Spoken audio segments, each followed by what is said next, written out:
Ouais, salut les amis, petite vidéo sur un sujet qui me tient à cœur et je vais vous expliquer le faux jugement qu'on a des fois, qu'on se fait des fois par rapport à certains artistes.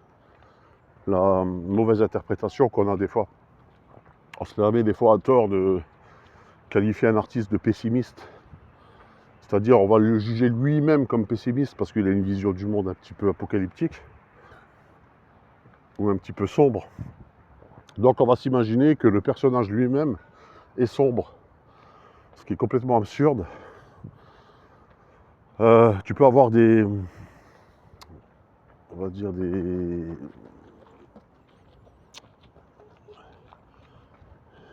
comment je peux dire, des idées sombres, des idées noires qui te traversent l'esprit, euh, sans pour autant créer, quoi. Tu peux être un indécrottable branleur, on va dire, dans ce monde, et être la première personne à juger les autres, sans rien faire toi-même de quelque chose de tes mains, et être vraiment la personne la plus sombre qui n'ait jamais existé. Donc ça n'a absolument rien à voir. Le mec qui crée, lui, si tu veux, il a une certaine sensibilité. Il est traversé par plusieurs états, on va dire. Moi, je connais beaucoup d'artistes qui sont vraiment traversés par plusieurs états. Des états euphoriques, des états plus dépressifs, on va dire, sans pour autant être des individus sombres, tout le temps sombres, en fait. Tu vois, j'irais même plus à dire, je me fais plus chier avec des gens tout le temps optimistes, en fait, parce qu'on me dit souvent, oui, il faut s'entourer de gens optimistes. Mais en fait, les gens trop optimistes, moi, ça m'énerve au bout d'un moment. Tu vois, parce que je trouve que, ok, ouais, il faut être optimiste, je dis pas le contraire, mais il faut aussi être réaliste, quoi. Être réaliste, c'est avoir conscience des choses, et il n'y a que comme ça qu'on a les leviers pour agir. Si on est dans un espèce de mensonge permanent, tout le temps sourire, tout le temps trouver tout toujours très cool, bah on est toujours dans une sorte de superficie, quoi. On touche jamais les choses dans la profondeur, quoi. Et j'ai remarqué souvent les gens tout le temps soi-disant positifs, optimistes.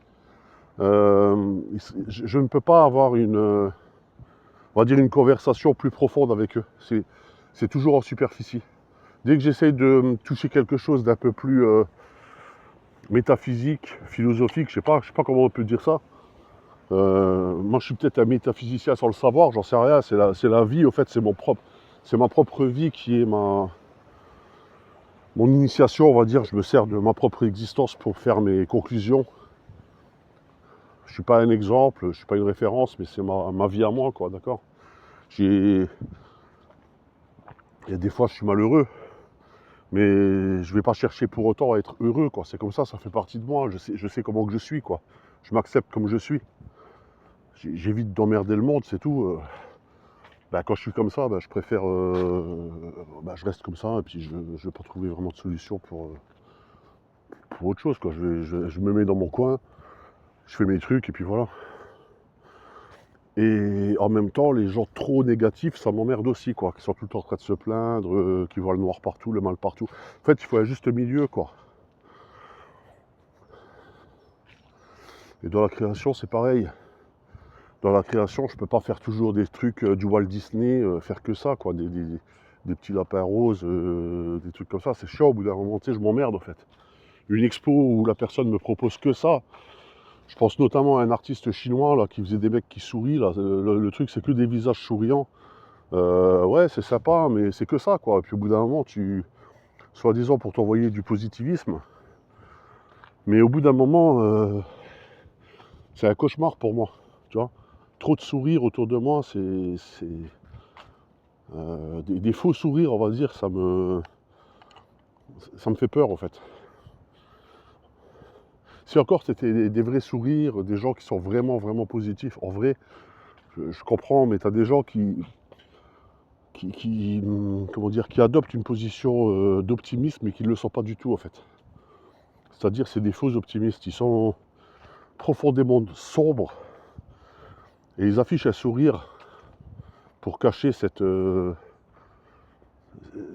ténèbre. Tu tu vois. Et c'est ce qu'il y a de pire pour moi. Je préfère quelqu'un qui affiche clairement la couleur, quoi. Il est pas bien, il est pas bien, il est bien, il est bien, et puis voilà. Et puis c'est pas grave, en fait. On est des êtres humains, tu vois. On est des êtres humains, et c'est ça.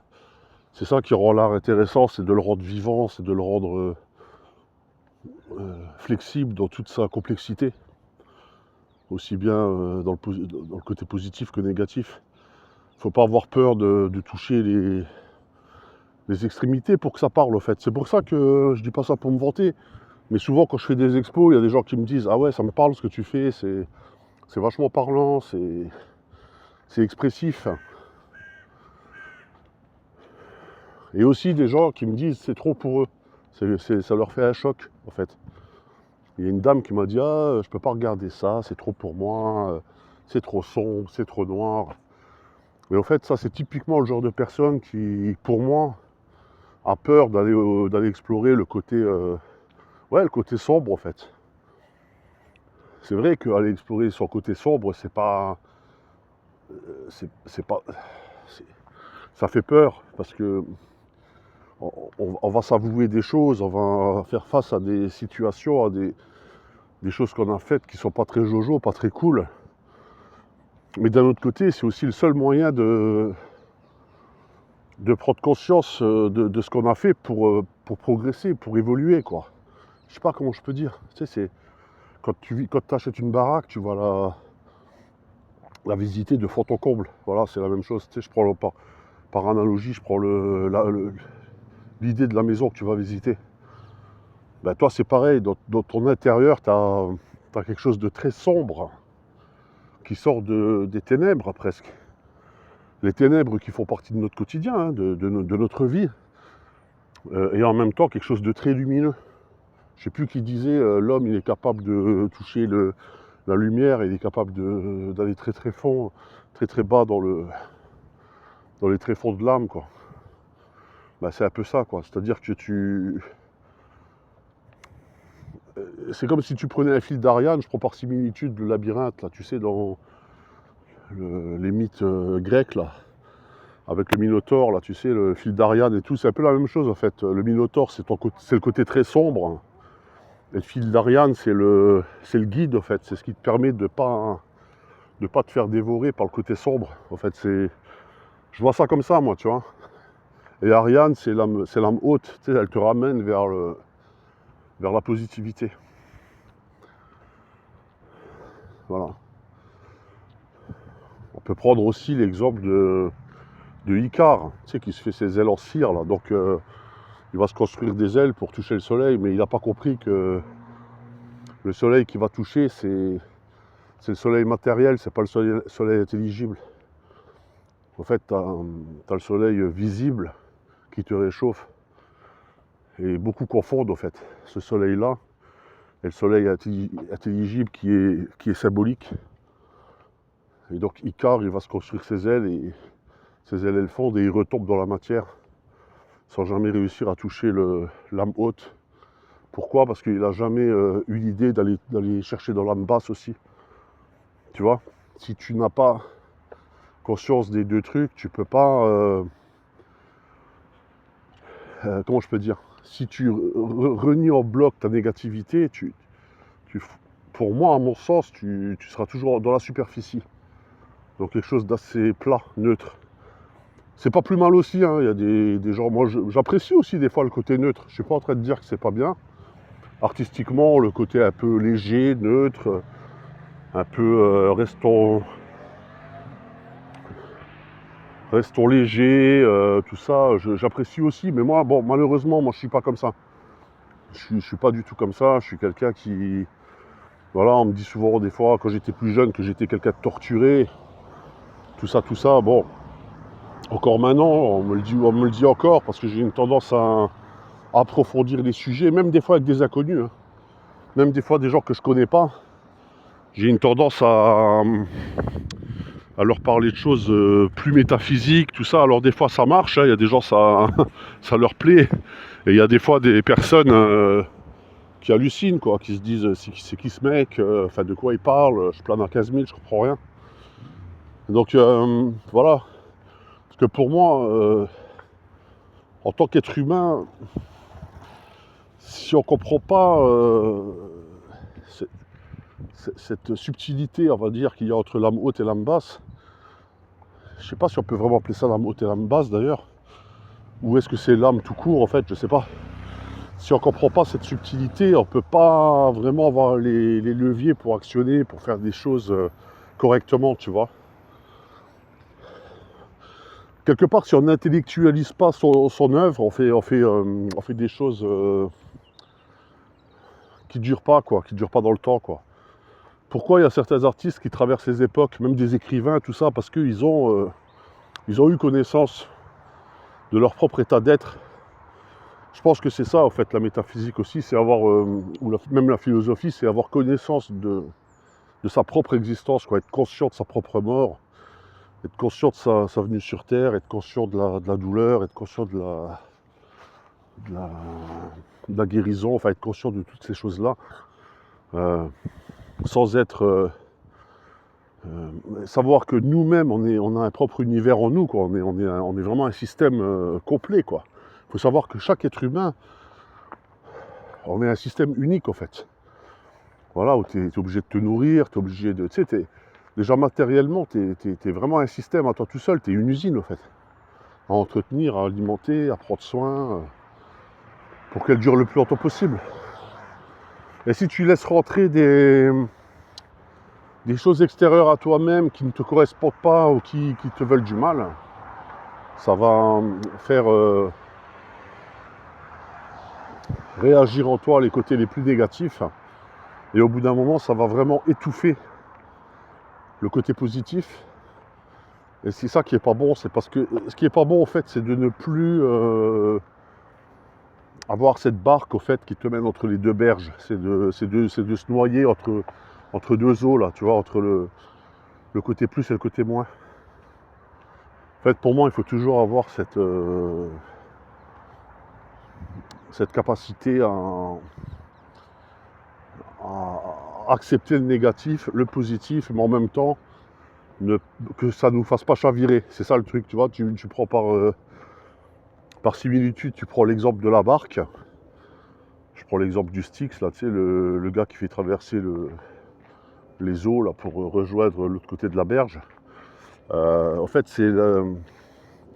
ça c'est l'âme qui reste constante, en fait, qui chavire jamais, en fait. C'est-à-dire que tu peux traverser tous les états sans jamais bouger d'un iota. C'est ça qui est super intéressant, tu vois. Mais pour ça, à mon avis, il faut vraiment avoir souffert, il faut vraiment avoir connu des états de grâce ou des états de... Enfin, il faut vraiment avoir connu avoir traversé différents états pour avoir conscience de ça. Après, tu as peut-être des gens qui l'ont naturellement, qui n'en ont pas besoin, mais je sais que moi, il a fallu que je passe par beaucoup d'épreuves, on va dire, pour avoir conscience de ça. Donc je suis incapable d'avoir une vision métaphysique de ce qui existe déjà, tu vois, des grands philosophes qui ont précédé l'histoire et tout ça. Je m'en fous un petit peu, tu sais, de leur histoire, en fait. Je lis pas tellement que ça, en fait. Tu sais, je veux dire, je lis un petit peu, je participe à des podcasts et tout ça, mais à des lives et tout ça, mais enfin, j'écoute des lives, beaucoup de lives qui m'apprennent beaucoup de choses, mais en fait, c'est des choses que je savais déjà, j'ai l'impression. Je l'avais en moi, sauf que ces gens-là, ils mettent en lumière des choses que je connaissais déjà, tu vois. C'est avoir conscience de son état, et ensuite, et là seulement, tu vas créer des choses intéressantes. Et pour ça, à mon avis, il faut aussi sortir de l'académie, parce que l'académie n'a pas pour but de mettre en lumière cette situation-là. Ils vont juste apprendre la technique, ils vont juste apprendre l'histoire de l'art, tout ça. Mais ils vont pas t'expliquer là ce que je suis en train de t'expliquer, quoi. Donc les gens qui viennent dans des expos et qui te jugent négatif par rapport à ce qu'ils observent, pour moi c'est des gens qui n'ont rien vécu, quoi, qui comprennent rien, en fait.